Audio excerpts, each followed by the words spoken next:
Wow, nako. Sabaw pa lang. Ayos. Tahong ni Carla. Makarub-karub. So guys, subukan natin na ito ang sahog natin sa udong. Diba? Para kakaiba naman. May liempo, may hipon at may tahong. Ha?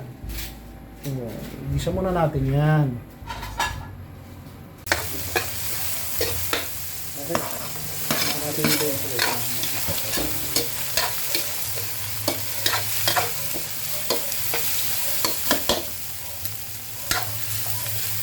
Ibang ano natin ng hipon. Ikaw ng udong. Lagyan naman natin ng hipon guys. Ha? Para kakaiba naman ang luto natin.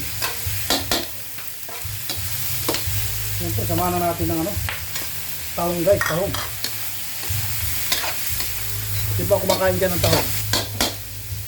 At tahong ni Carla. Makarub-karub. Lagyan na natin ang paminta powder. Yan. Ha?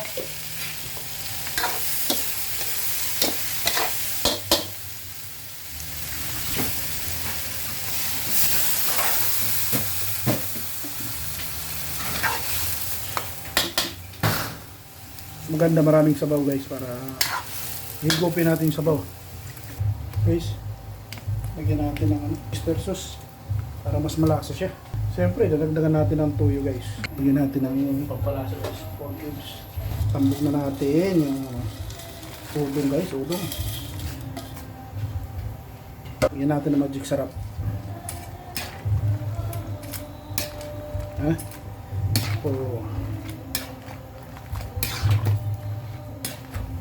Takpan muna natin guys para yung udong tumaba. Ito na guys yung udong natin. Diba?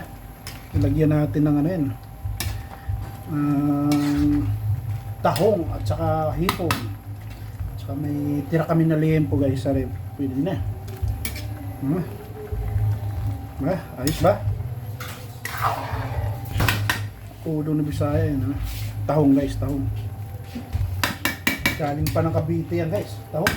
Alam mo naman pag mga galing ng Cavite na tahong, matataba oh.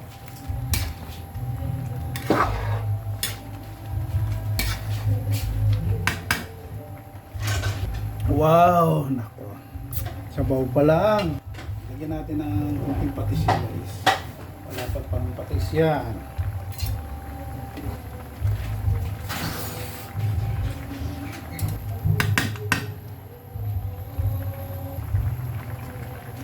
Guys, ito na. So, di ba?